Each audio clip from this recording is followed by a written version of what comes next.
Our next speaker, please join me in welcoming Dr. Eric Blinman as one of our exciting speakers, as well as one of our workshop leaders for the afternoon. Eric has been involved in archaeology in the western United States since 1967. His undergraduate training was at UC Berkeley, and his graduate degrees in anthropology are from Washington State University. His research activities include paleoclimate studies, tribal consultations, archaeomagnetic dating, and reconstructions of the social history of Puebloan people. He is best known for his research on pottery and textiles, more my language, and educational programs throughout New Mexico. Eric also participated in 2007 a colloquium on past climate change, human survival strategies, hosted by the King of Sweden and Greenland. Thank you, Eric, for your support of our summit and our workshop this afternoon, and I'll turn it over to you.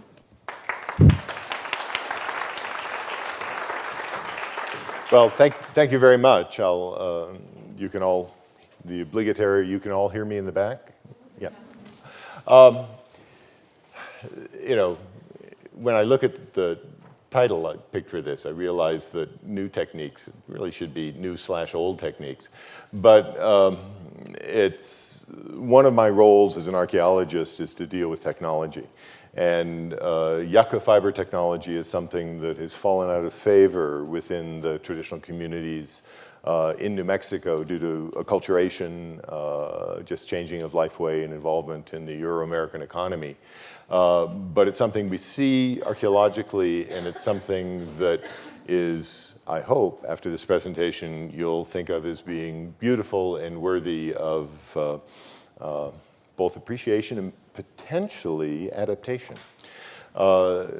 You've all had a chance to experience our high desert.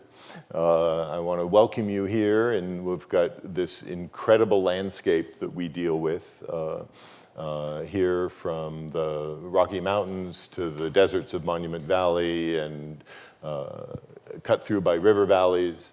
The expanse of the area that I can generalize about in this presentation runs from really the Grand Canyon over to the Rocky Mountains. Otherwise, people can refer to it as a Four Corners area. Human beings have been here for a very, very long time. The traditional view is people have been here always. People were here and were created here. Geneticists say that people have been in this part of the world for at least 17,000 years to account for the genetic drift that we see among Native American populations. Archaeologists variously will put it back to 40,000, 30,000 years ago, where we have the earliest evidence of human colonization of North America. But the most persistent and easily identifiable occupation of the North American continent really is the Paleo-Indian time period. And as is true for archaeologists, we use style and technology as major time indicators for us, so that the Paleo-Indian projectile points are important. Let's see. We won't even try that. Markers for us, and then all the way to the incredible masonry that we see from places like Chaco Canyon. This landscape, even though it's characterized as a desert, if you cross-country ski here, you can fall on cholla and impale yourself on cactus. It's one of those little ironies we like. But the natural landscape has enough abundance that it can support bands of hunter-gatherers throughout this full range of time. Indian ricegrass, pinon, deer, bunnies, turkeys, all these things were supported a very, very long-term, stable human presence on the landscape. This changed dramatically 3,500 to 4,000 years ago with the introduction of corn from Mesoamerica. Even though we characterize this as desert, the corn can germinate with soil moisture from the snows like we had this morning. But if the monsoon rains don't come in early July, all of those corn plants wither and die. So corn is perfectly in sync with the monsoon system in terms of supporting people and the civilizations and aesthetics that they perpetuate in their communities. The corn-based way of life was secure enough that we have really 1,500 to 2,000 years of the development of the particular cultural adaptation which we call Pueblo. People farming, living in communities, developing elaborate social systems and having a fairly stable life where the climate allows. And the simple rule that everyone here forgets is that in the Southwest, where we have past climate records, we don't have anything more than 200 years of any particular stable climate. So even without CO2, even without man-made influence on climate, we have a remarkably changing climatic situation, and one that impacted farmers considerably. The other, and hopefully the last anthropological point I'll make, is that the people we gloss as Pueblo people speak 4 completely distinct language families, and if you expand that out to languages, they speak at minimum 9 languages at the time of European contact. So a Pueblo person is not a Pueblo person. If you think you know Hopi, you don't know Zuni. If you think you know Zuni and Hopi, you definitely don't know Santa Clara. And so there's diversity that's hidden behind this mask of living, growing corn, living in mud and stone houses, and making pottery. We equate pottery with Pueblo artistic traditions, in part because it's robust, it's beautiful, it has infinite potential in terms of symbolism, and for archaeologists, it lasts on the landscape, and we rely on it for everything we do in inferring the history of the past, really, 1,500 years. But as all of you know in the audience, is that hardware of your personal possessions are the smallest proportion of what you own, smallest proportion of what your material culture is. Textiles are what is the dominant part of your life. And for the most part, that's missing completely in the archaeological record because everything's perishable. And where we have glimpses of it, this is where we can stitch together a picture of how people lived with textiles over, in this case, we'll make it the past 2,000 years. And these are from dry caves, from rock shelters, from incredibly lucky finds of preservation, where we glimpse the richness of the software side of human material culture here in the Southwest. The fibers that they were using here include cotton. It comes from southern Arizona. It made it all the way up into our frame of reference by 1000 AD. And it was even grown in the cold climate north of Santa Fe.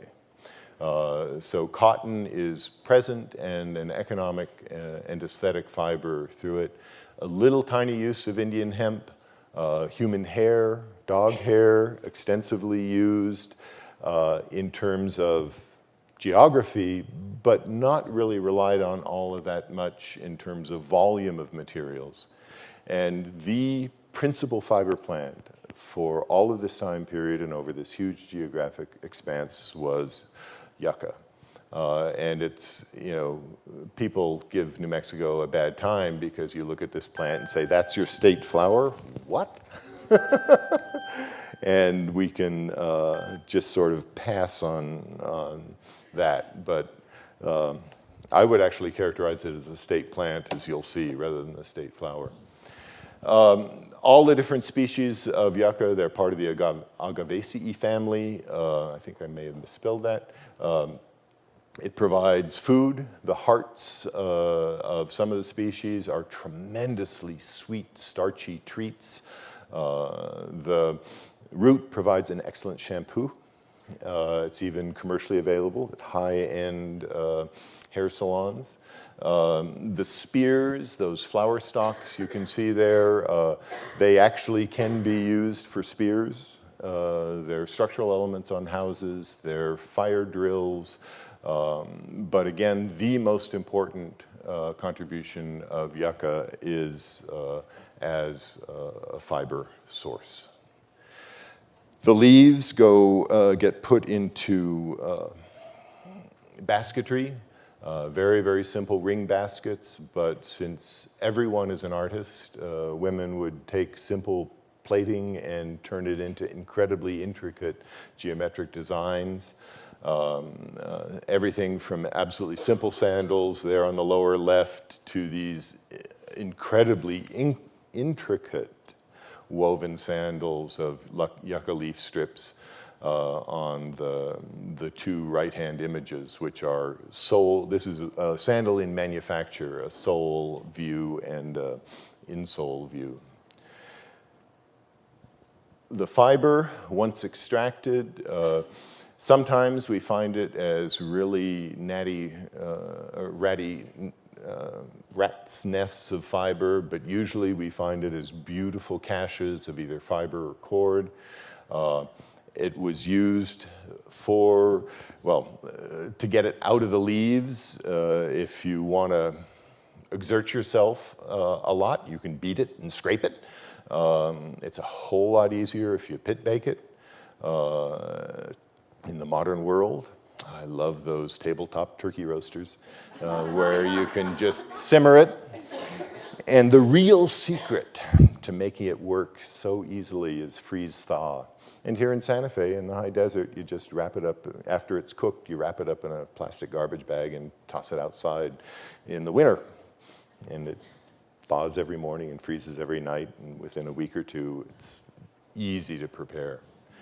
We have a tremendous amount of information on yucca thanks to World War II, when the Japanese cut off the supply of manila from the Philippines for naval ropes.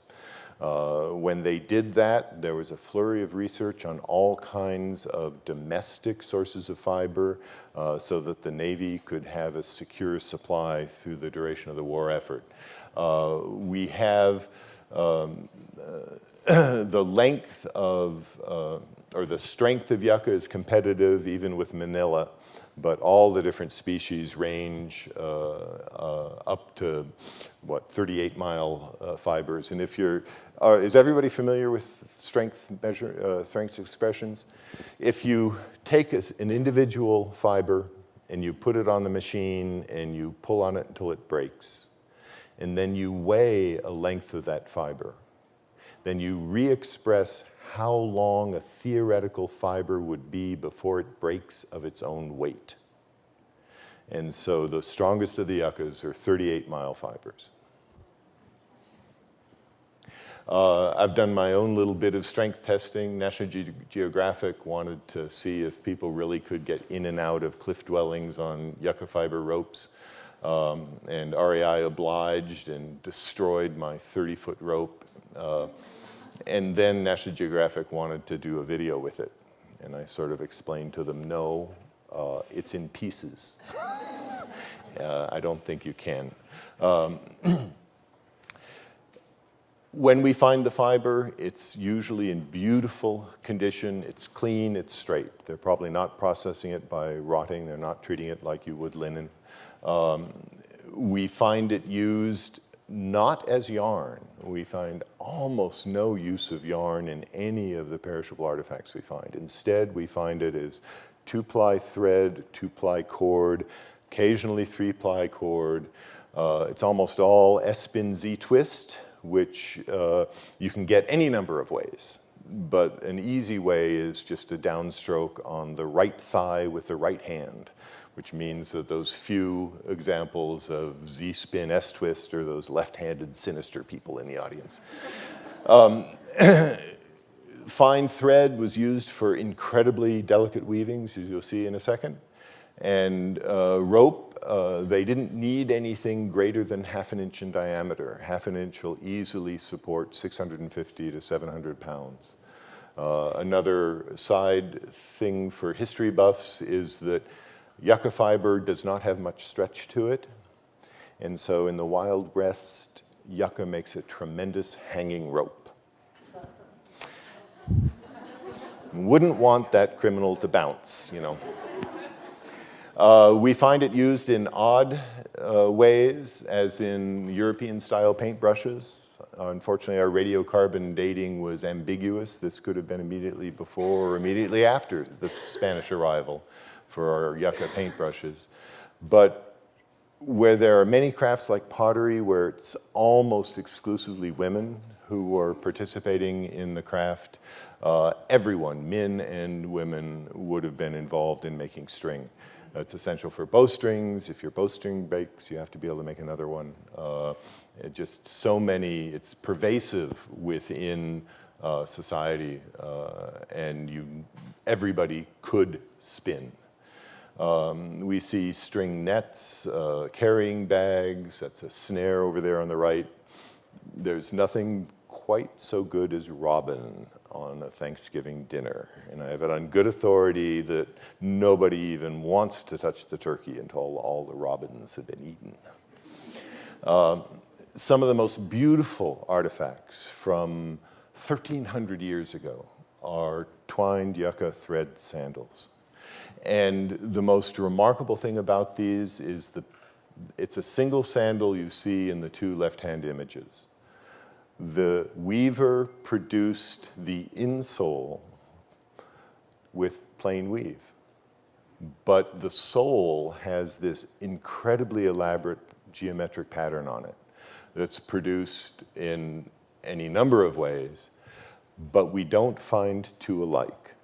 It's as if there was a cultural value on giving someone individualized footwear, and you could tell who was on the trail ahead of you.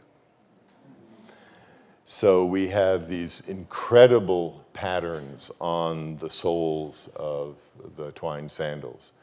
Getting there to keep that plain weave on one side and create the knobs on the other, just incredibly intricate weaving that we can dissect and understand intellectually and in schematics, but I dare you to do it. It's one of those things that I would love to live long enough to see a Pueblo artist take this on and do some resurrections of these techniques. Yucca takes dyes well. I can tell you that just as theory predicts, it doesn't take cochineal well at all. But the reddish brown on basketry and on yucca, easiest source is the bark of a juniper root. And the blue-black comes from sumac leaves with a pinch of high iron clay thrown in. And with those dyes, there's a tremendous color palette that was used in all kinds of textiles. Sandals being one of them. The multicolored sandals replaced that knobby textured technique about 1,000 years ago. So that we have, real beauty in individual adornment. The textile patterns we see also translated onto pottery, all aspects of material culture, innovations in weaving that the sandal to the left was found in Pueblo Bonito in Chaco Canyon. And women's aprons are some of the most beautiful of the weavings. The apron consists of a string around the waist. From that string, you hang the warp threads. Then you twine together with these rich, intricate tricolor designs to form a belly panel. Then the rest of the warps are allowed to hang free, and then they're pulled through the legs and looped under the waistband in the back, and that's what holds the menstrual pad in place. So this is the all-purpose woman's garment. Things as simple as twined bags can be incredibly beautiful, again, achieving all the different visual effects by altering the weaves. And then there are utilitarian things that actually many of you may have seen to the extent that you travel to traditional communities around the world, something that we need to revive, which is the tump band. We're sending kids off to school with day packs that were intended to carry a bottle of water, a poncho, and a lunch.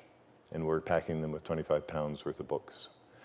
The human skeleton is not intended to carry weight on our shoulders. There's no joints that transmit that weight to the ground. Everybody else in the world knows this. That's why they're carrying the weight on their foreheads. And beautifully woven tump bands of yucca fiber characterize all of the assemblages where we have preserved perishables in the Southwest. And you can all try a tump band if you want. In the little workshop, we brought a whole range of replica artifacts. Some of the most interesting technological adaptations of yucca are fur and feather blankets. It's a marvelous, clever way to get the greatest warmth out of your raw materials. So a blanket would be created by making 60 to 100 yards of yucca fiber foundation cord, taking your insulator and wrapping the insulator around the foundation cord. And with fur, what this does is it makes all the hairs stand up. It mechanically mimics the action of the goosebump muscles. So instead of a dead bunny, where all the hair lies down and you don't get much warmth, by the wrapping process, you get the same warmth that that bunny enjoyed while it was alive and before it was eaten for dinner. Turkey feather blankets are the Cadillacs of blankets. They're the highest quality blankets in terms of warmth. They take, a small blanket will take 10,000 turkey feathers. The amount of effort that went into them is huge, huge. But from everything we can tell, it was a lifetime blanket. That once you made it, it was yours and you were using it on the cold mornings like this morning as a shawl. You were sleeping under it. And you'll have a chance to see and feel these in our little display this afternoon. You would think that a warp-faced textile would be difficult to create design on. And when we find turkey feather blankets like the one on the upper left that has this clear pattern of lighter feathers being used on a darker field, you go, wait a minute, how did they do that? And thanks to predatory insects, we have our answer, which is what they did is after they made that yucca cord, they warped their loom. And then they painted the design on the yucca cord. And every time they hit an area of the paint, they switched feather colors. And then when they rewarp their loom, the design appears. So absolutely clever work on their part. And it wasn't just downy feathers. This is one of a pair of snow boots made with the water-resistant flight feathers of the turkey. And you should know that with turkeys, you don't have to kill them. Just pluck them. And they don't have nerve endings at the bottoms of the feathers. That's a predator escape response. So when a coyote grabs at a turkey and gets a mouthful of feathers, the turkey can just pull away and all the feathers come out. And if you pluck the feathers, they start to regrow immediately. So instead of just 2 molts a year, you can force harvest as many feathers as you want. And when Coronado came through, he remarks his scribes, I think he was illiterate, his scribes remark on huge flocks of turkeys at the various pueblos in New Mexico. And then the Spanish promptly stole all those blankets because their winter supply train never made it. But the turkeys, we don't find that they were eating turkey. They were keeping them for their feathers as a resource. The Mesoamerican connection, those incredible trade routes that Pamela talked about this morning, bringing macaw feathers up, creating beautifully colored dance aprons, part of the religious ritual that is present today in the Pueblo dances. I'd be remiss if I didn't say, yes, they did use cotton. In contrast with yucca, in most of modern Pueblo societies, men are doing the weaving in cotton. There are stationary floor looms hung from the ceilings of structures or put outside. Same basic dyeing of colors that we see in yucca and the other raw materials, creating generally flat areas of fabric and then using them, and occasionally you have things like the quiver there that's produced of cotton. We have the occasional incredible cotton textile. And this is an interlinked shirt, which has probably been reproduced in image more times than any other single artifact in the Southwest, just because it is so incredible. But it probably wasn't one of a kind. We see in Mimbres art, we see in some rock art images and kiva murals, images that we think probably represent interlinked fabrics along the same lines. Resist dyeing and tie dyeing were used on cotton to create some of the elaborate images. And we also, which always sort of bothers me, I don't know why, but painted textiles, where they'll create a plain weave, including a yucca-based tump band, and then instead of weaving the design in, they paint the design on. I would think that that would sweat off pretty fast if you were using it as a tump band. But we see painted textiles as well. Next door at the Museum of Indian Arts and Culture, they have on display the human hair rabbit net. This is a several 100-foot long rabbit net, sort of like a volleyball net. Multiple individuals worth of hair went into it. One of the most incredible pieces of textile art we have. And the only thing I can say is, yep, those little guide strings you see along the edges, those are yucca. As far as dress goes, we have the interesting contrast. And this is a National Geographic commissioned painting of Chaco era occupation, and that's pretty much what people wore, which was not much, just the aprons. And then throwing that rabbit fur blanket over your shoulders for warmth. The transition to the far more complete manta, pantalones, shirts, that really comes late, but it is not the product of Catholic mores when the Franciscans came into town.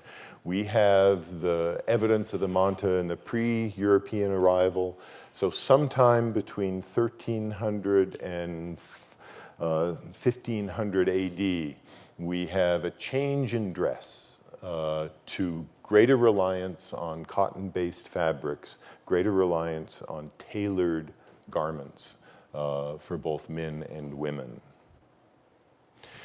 So, yucca is really, I think, an absolutely underutilized fiber. It poses its challenges. The Navy didn't want to use it for rope replacements because they couldn't farm it. They could farm hemp. So even though hemp was not as strong, they ended up having those huge plantations in the Midwest. But a lot of studies have been done. Yucca makes great paper. I forgot to bring my piece of yucca paper today. I'm kicking myself. But it makes great paper. It was used for filters in gas masks during World War II, recently declassified. And that's it. And I want to thank, first of all, I don't know how many generations of continuous use of yucca to make life beautiful in the ancient Pueblo and Southwest. And then all of the researchers who have spent an incredible amount of effort at looking at reconstructing and trying to understand this incredible range of textiles. And with that, any questions?